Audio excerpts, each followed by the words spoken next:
తిరుపతి జిల్లా రైల్వే కోడూరు నియోజకవర్గంలోని వివి కండ్రిక ప్రాంతంలోకి వచ్చున్నాము.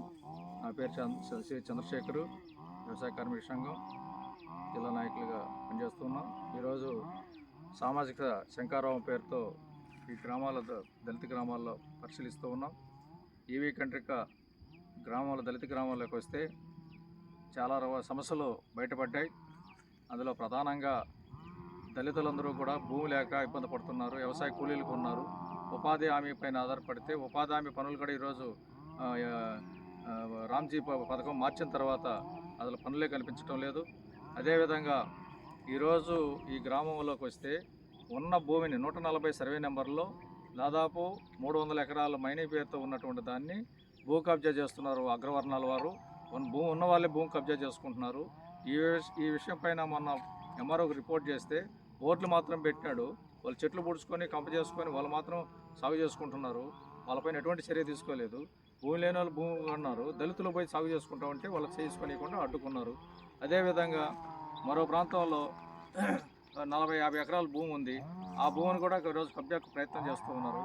అందుకని ఈ ప్రభుత్వం ఈ భూములు దళితులకే భూములు, పేదలకే భూమి లేని వాళ్ళకి దక్కాలని మేము కోరుకుంటున్నాం. ఎస్సీ ఎస్టీ ఉన్నటువంటి వాళ్ళకు ముందు ప్రాధాన్యతగా ఇవ్వాలని చెప్పని కోరుతున్నాం. అదేవిధంగా శ్మశానం కూడా లేదు. శ్మశానం లేకుండా చాలామంది ఇబ్బంది పడుతున్నారు. ఉన్న వాళ్ళకంటే వాళ్ళ భూముల్లో పుడుచుకుంటారు, లేని వాళ్ళు ఎక్కడ పుడుచుకోవాలి. 6 అడుగుల స్థలం కూడా లేని పరిస్థితి. ప్రభుత్వం ఇచ్చిన జీవో ప్రకారం కానీ 2 ఎకరాలు భూమి ఇచ్చి వాళ్ళకి అన్ని అక్కడ వసతులు కల్పించాల్సిన అవసరం ఉంది. ఈ సమస్యలపైన వెంటనే స్పందించాలని, అట్లనే వివక్షత కూడా అగ్రవర్ణాలు బీసీలు చాలా వివక్షత చూస్తున్నారు దళితుల్ని. ప్రతి నెల 30వ తేదీన వాలంటీర్ షెడ్యూల్ జరపాలి. దాంట్లో వివక్షకు వ్యతిరేకంగా ఎస్ఐ, ఎంఆర్ఓ, ఎండిఓ కలిసి ఆ గ్రామంలో ఉన్న సమస్యలపైన అవగాహన కల్పించి పరిష్కారం చేయాల్సి ఉంది. కానీ అటువంటి మాత్రం ఇప్పుడు జస్టిస్ పున్నయ్య కమిషన్ ఇచ్చిన రిపోర్ట్ను అమలు చేయలేదు. అట్లనే దళితులకు మొదట ప్రాధాన్యత ఇవ్వాలంటే కోనేరు రంగారావు సిఫార్సులు అమలు చేయడం లేదు. వీటి కోసం ఈ సమస్య పరిష్కరించడానికి వచ్చాం. ఈ సమస్యలు వెంటనే రెవెన్యూ వాళ్ళు ప్రభుత్వం స్పందించి చేయాలని, ఈ భూ కబ్జాలు అరికట్టాలి, పేదలకి భూమి దక్కాలని కోరుతున్నాం. లేకపోతే మాత్రం భవిష్యత్తులో మేము పెద్ద ఎత్తున పోరాటాలు చేయబోతామని ఈ సందర్భంగా తెలియజేస్తున్నాం. కోడూరు మండలం వివి కండ్రిక దళితవాడ శ్మశానాన్ని చూస్తూ ఉన్నాం. ఈ చెత్తాచెదారం ముళ్ళ పొదలతో నిండిపోయిన పరిస్థితి. ఈ శ్మశానం చాలా తక్కువ స్థలం ఉంది. ఇక్కడ దళితుల్లో 2 వర్గాలకు సంబంధించి అట్లా మాలమాదిలు ఇద్దరు కలిసి ఇక్కడే వాడుకుంటున్నారు. వీళ్ళకి సంబంధించి ఇక్కడ బోరు లేకపోతే ఒక షెడ్డు ఏమీ లేదు. ఏదన్నా కార్యక్రమాలు చేయాలంటే కూడా చాలా ఇబ్బంది పడుతున్నారు. ఈ సామాజిక శంకారావం సర్వేలో భాగంగా ఈ గ్రామాన్ని రాత్రి పరిశీలిస్తే వాళ్ళందరూ కూడా ఇబ్బంది పెట్టారు.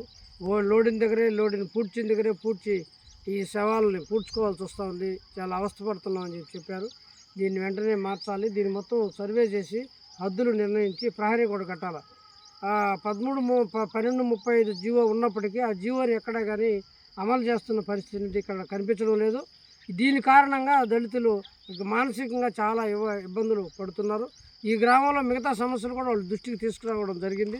ఈరోజు ఇక్కడికి చెరువుకు పోవాలంటే దారి కానీ, లేకపోతే ఆ ప్రాజెక్ట్ కాడికి వెళ్ళి వాళ్ళు పనులు చేసుకోవడానికి దారులు కానీ, ఇతర వాళ్ళకి సంబంధించిన ఇళ్ల స్థలాలు కానీ, భూములకు సంబంధించి ప్రధానంగా భూములు కూడా ఏమీ వాళ్ళకి దక్కలేకుండా చేస్తున్న పరిస్థితి ఉంది. ఇక్కడ ఉన్న ఇతర కులస్తులు వాళ్ళు ఆక్రమించుకొని దళితులకి ఏమీ భూమి లేకుండా చేస్తున్నారు. ఆ సమస్యలు కూడా మా దృష్టికి తీసుకురావడం జరిగింది. ఈ సమస్యలన్నిటి మీద ఈ శంకారావం కార్యక్రమంలో భాగంగా ఇవన్నీ కూడా చేస్తాం. ఈరోజు ఉపాధి పని లేదు.